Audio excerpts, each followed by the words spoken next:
So I guys ಎಲ್ಲರಿಗೂ ಒಂದು second welcome back. Champions trophy 2025 final ಪಂದ್ಯದಲ್ಲಿ ನ್ಯೂಜಿಲೆಂಡ್ ವಿರುದ್ಧ ನಮ್ಮ ಭಾರತ ತಂಡ ಭರ್ಜರಿಯಾಗಿ ಗೆದ್ದು ಬೀಗಿದೆ ಅಂತಲೇ ಹೇಳ್ಬೋದು.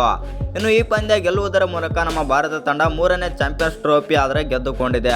ಇನ್ನು ಇದೀಗ ಪಾಕಿಸ್ತಾನದ ದಿಗ್ಗಜ ಆದಂಥ ಶೋಯಬ್ ಅಖ್ತರ್ ಅವರು ನಮ್ಮ ಟೀಮ್ ಇಂಡಿಯಾದ ಬಗ್ಗೆ ಕೆಟ್ಟದಾಗಿ ಮಾತನಾಡಿದ್ದಾರೆ ಅಂತಲೇ ಹೇಳ್ಬೋದು.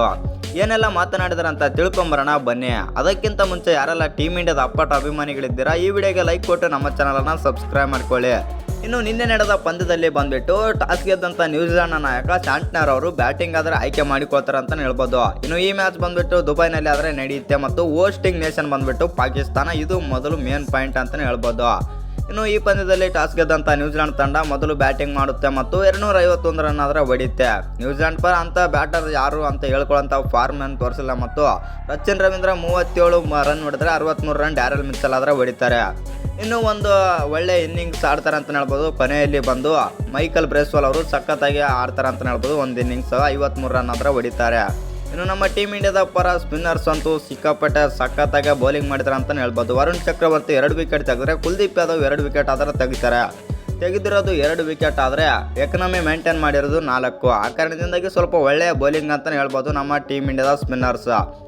ಇನ್ನು 251 ಹೊಡಿತಾರೆ, 252ಕ್ಕೆ ಟಾರ್ಗೆಟ್ ಆದರೆ ಕೊಡ್ತಾರೆ. ಆನಂತರ ನೆಕ್ಸ್ಟ್ ಚೇಸಿಂಗ್ಗೆ ಬಂದಂಥ ನಮ್ಮ ಟೀಮ್ ಇಂಡಿಯಾ ಬಂದ್ಬಿಟ್ಟು ಇನ್ನು ಈ ಪಂದ್ಯವನ್ನು 49 ಓವರ್ಗಳಲ್ಲಿ ಮುಗಿಸಿಗೆಸಿ ನಮ್ಮ ಭಾರತ ತಂಡ ಮತ್ತೊಂದು ಚಾಂಪಿಯನ್ಸ್ ಟ್ರೋಫಿ ಆದರೆ ಗೆದ್ದುಕೊಂಡಿದೆ. ಇನ್ನು ಇದರಲ್ಲಿ ಬ್ಯಾಟಿಂಗ್ನೇ ಇಲ್ಲಿ ಯಾರಪ್ಪ ಅತ್ಯುತ್ತಮ ಫಾರ್ಮ್ ತೋರಿಸಿದಂತಂದರೆ ರೋಹಿತ್ ಶರ್ಮಾ ಬಂದ್ಬಿಟ್ಟು 76 ರನ್ ಆದರೆ ಹೊಡಿತಾರೆ. ಮ್ಯಾಚ್ ವಿನ್ನಿಂಗ್ಸ್ ಮತ್ತು ಪ್ಲೇಯರ್ ಆಫ್ ದಿ ಮ್ಯಾಚ್ ಕೂಡ ರೋಹಿತ್ ಶರ್ಮಾಗೆ ಬರ್ತದಂತಲೇ ಹೇಳ್ಬೋದು. ಆ ಥರ ಇನ್ನಿಂಗ್ಸ್ ಆಡ್ತಾರೆ ರೋಹಿತ್ ಶರ್ಮಾ. ಒಂದು ಎಂಡಿಂದ ರೋಹಿತ್ ಶರ್ಮಾ ಬೇರೆ ಬೀಸಿದ್ರೆ ಇನ್ನೊಂದು ಎಂಡಿಂದ ಶುಭ್ಮನ್ ಗಿಲ್ ಅವರು ಅವರಿಗೆ ಸಾಥ್ ಆದರೆ ಕೊಡ್ತಾರೆ. ರೋಹಿತ್ ಶರ್ಮಾ 76 ರನ್ ನೋಡಿದ್ರೆ ಶುಭ್ಮನ್ ಗಿಲ್ ಅವರು 31 ರನ್ ಆದರೆ ಹೊಡಿತಾರೆ ಅಂತಲೇ ಹೇಳ್ಬೋದು. ಶುಭ್ಮನ್ ಗಿಲ್ ಬ್ಯಾಟ್ ಲಕ್ ಏನೋ ಗೊತ್ತಿಲ್ಲ, ಫಿಲಿಪ್ಸ್ ಕೈಯಲ್ಲಿ ಆದರೆ ಕ್ಯಾಚ್ ಹೋಗುತ್ತೆ ಮತ್ತು ಅದು ಫ್ಲೈ ಕ್ಯಾಚ್ ಇಡ್ತಾರೆ ಅಂತ ಹೇಳ್ಬೋದು. ಫಿಲಿಪ್ ಅವರು ಸಖತ್ತಾಗಿ ಹಿಡಿತಾರೆ. ಇನ್ನು ಇದಾದ ನಂತರ ವಿರಾಟ್ ಕೊಹ್ಲಿ ಮೇಲೆ ಎಕ್ಸ್ಪೆಕ್ಟೇಷನ್ ಅಂತೂ ಸಿಕ್ಕಾಪಟ್ಟೆ ಆದರೆ ಇಟ್ಕೊಂಡಿದ್ರು. ವಿರಾಟ್ ಕೊಹ್ಲಿ 1 ರನ್ ಆದರೆ ಹೊಡಿತಾರೆ. ಆನಂತರ ಬಂದಂಥ ಶ್ರೇಯಸ್ ಅಯ್ಯರ್, ಅಕ್ಷರ್ ಪಟೇಲ್ ಅಂತೂ ಒಂದು ಒಳ್ಳೆ ಇನ್ನಿಂಗ್ಸ್ ಆಡಿ ಒಂದು ಒಳ್ಳೆ ಟೀಮ್ ಇಂಡಿಯಾಗೆ ಕಾಂಟ್ರಿಬ್ಯೂಷನ್ ಆದರೆ ಕೊಡ್ತಾರೆ. ಶ್ರೇಯಸ್ ಅಯ್ಯರ್ ಅವರು 48 ರನ್ ಹೊಡೆದ್ರೆ ಅವ್ರಿಗೆ ಸಾಥ್ ಕೊಟ್ಟಂಥ ಅಕ್ಷರ್ ಪಟೇಲ್ ಅವರು 29 ರನ್ ಆದರೆ ಹೊಡಿತಾರೆ. ಅಂತೂ ಇಂತ ನಮ್ಮ ಟೀಮ್ ಇಂಡಿಯಾ ಒಂದು ಹಂತಕ್ಕೆ ಹೋಗಿರುತ್ತೆ ಮತ್ತು ಅಲ್ಲೇ ಸ್ವಲ್ಪ ನಮ್ಮ ಟೀಮ್ ಇಂಡಿಯಾಗೆ ವಿಕೆಟ್ಸ್ ಆದರೆ ಬೀಳುತ್ತೆ ಅಂತಲೇ ಹೇಳ್ಬೋದು. ಆವಾಗ ನೆಕ್ಸ್ಟ್ ಬಂದಂಥ KL ರಾಹುಲ್ ಮತ್ತು ಹಾರ್ದಿಕ್ ಪಾಂಡ್ಯ ಒಳ್ಳೆ ಬೆಂಕಿ ಇನ್ನಿಂಗ್ಸ್ ಆಡ್ತಾರೆ ಅಂತಲೇ ಹೇಳ್ಬೋದು. ಹಾರ್ದಿಕ್ ಪಾಂಡ್ಯ ಹೊಡೆದಂಥ ಒಂದೇ ಒಂದು 6 ಹೊಡೆದಿರ್ಬೋದು, ಆದರೆ ಆ ಒಂದು 6 ಕೂಡ ಮ್ಯಾಚ್ ವಿನ್ನಿಂಗ್ 6 ಅಂತಲೇ ಹೇಳ್ಬೋದು. ಆ ಒಂದು 4 ಹೊಡೆದಿರ್ಬೋದು, ಆ ಒಂದು 4 ಕೂಡ ಮ್ಯಾಚ್ ವಿನ್ನಿಂಗ್ 4 ಅಂತಲೇ ಹೇಳ್ಬೋದು. ಆ ಥರ ಇನ್ನಿಂಗ್ಸ್ ಆಡಿದ್ರು ಹಾರ್ದಿಕ್ ಪಾಂಡ್ಯ. ಇನ್ನು ಹೊಡೆದಿರೋದು 18 ರನ್ ಹಾರ್ದಿಕ್ ಪಾಂಡ್ಯ, ಆದರೆ 18 ರನ್ನೇ ವ್ಯಾಲ್ಯೂಬಲ್ ಸ್ಕೋರ್ ಆಗಿದ್ವು ಅಂತಲೇ ಹೇಳ್ಬೋದು. ಆ ಟೈಮ್ನಲ್ಲಿ ಅವರಿಗೆ ಸಾಥ್ ಕೊಟ್ಟಂಥ KL ರಾಹುಲ್ ಅವರು 34 ರನ್ ಆದರೆ ಹೊಡಿತಾರೆ. ಇವರು ಕೂಡ ಒಂದು 4 ಒಂದು 6 ಹೊಡಿತಾರೆ ಮತ್ತು ನಮ್ಮ ಟೀಮ್ ಇಂಡಿಯಾಗೆ ಗೆಲುವಿಗೆ ಪ್ರಮುಖ ಕಾರಣ ಅಂತಂದರೆ KL ರಾಹುಲ್ ಹಾರ್ದಿಕ್ ಪಾಂಡ್ಯ ಅಂತಲೇ ಹೇಳ್ಬೋದು. ಲಾಸ್ಟಲ್ಲಿ ಬಂದಂಥ ರವೀಂದ್ರ ಜಡೇಜಾ 9 ರನ್ ಆದರೆ ಹೊಡಿತಾರೆ ಮತ್ತು ಒಂದು ಇನ್ನಿಂಗ್ ಶಾಟ್ ಹೊಡೆದು 4 ರನ್ ಹೊಡೆದು ಮ್ಯಾಚ್ ಆದರೆ ಫಿನಿಶ್ ಮಾಡ್ತಾರೆ ಅಂತಲೇ ಹೇಳ್ಬೋದು ರವೀಂದ್ರ ಜಡೇಜಾ. ಒಟ್ಟಿನಲ್ಲಿ ನಮ್ಮ ಟೀಮ್ ಇಂಡಿಯಾ ಬಂದುಬಿಟ್ಟು 49 ಓವರ್ಗಳಲ್ಲಿ ಈ ಪಂದ್ಯ ಮುಗಿಸಿ ನಮ್ಮ ಟೀಮ್ ಇಂಡಿಯಾಗೆ ಚಾಂಪಿಯನ್ಸ್ ಟ್ರೋಫಿ ಆದರೆ ಗೆದ್ದು ಕೊಡ್ತಾರೆ.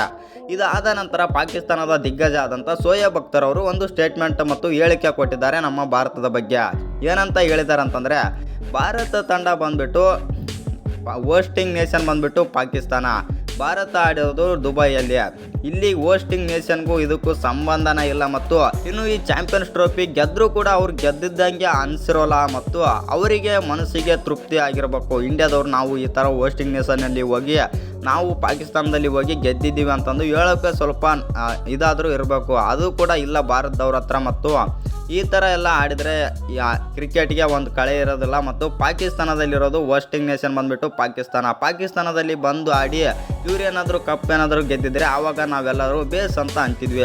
ಆದರೆ ಇವರು ದುಬೈನಲ್ಲಿ ಆಡಿ ತಮಗೆ ಬೇಕಾದಂಥ ಮಾಡಿಕೊಂಡು ಸ್ಪಿನ್ನಿಂಗ್ ಟ್ರ್ಯಾಕ್ ಎಲ್ಲ ಮಾಡಿಕೊಂಡು ಗೆದ್ದರೆ ಇದು ಗೆಲುವಲ್ಲ ಅಂತಂದು ಇವರು ಶೋಯಬ್ ಅಖ್ತರ್ ಅವರು ತಮ್ಗೆ ಏನೆಲ್ಲ ಅನಿಸುತ್ತೆ ಅದನ್ನೆಲ್ಲ ಹೇಳಿದಾರೆ ಅಂತಲೇ ಹೇಳ್ಬೋದು. ಒಟ್ಟಿನಲ್ಲಿ ಒಂದೇನಪ್ಪ ಅಂತಂದರೆ ಪಾಕಿಸ್ತಾನದವ್ರಿಗೆ ಯಾವ ಥರ ಆಡಲಿ, ಒಟ್ಟು ನಮ್ಮ ಟೀಮ್ ಇಂಡಿಯಾ ಬಂದುಬಿಟ್ಟು ಯಾವ ಥರ ಆಡಿ ಗೆದ್ರೂ ಅವರಿಗೆ ತೀಕಾ ಉರಿ ಅಂತಲೇ ಹೇಳ್ಬೋದು. ಇನ್ನು ನಿಮ್ಮ ಪ್ರಕಾರ ಏನು ಅನಿಸುತ್ತೆ ಅಂತ ಕಮೆಂಟ್ ಮಾಡೋದನ್ನು ಮರಿಬೇಡ. ಹಾಗೆ ಇನ್ನು ಯಾರು ಚಾನಲ್ಗೆ ಸಬ್ಸ್ಕ್ರೈಬ್ ಮಾಡ್ಕೊಂಡಿಲ್ಲ ಸಬ್ಸ್ಕ್ರೈಬ್ ಮಾಡಿಕೊಂಡು ಬೆಲ್ ಐಕನನ್ನು ಅಲ್ಲಲ್ಲಿ ಇಟ್ಕೊಳ್ಳಿ. ಹಾಗೆ ವಿಡಿಯೋಗೊಂದು ಲೈಕ್ ಕೊಡೋದು ಕೂಡ ಮರಿಬೇಡಿ.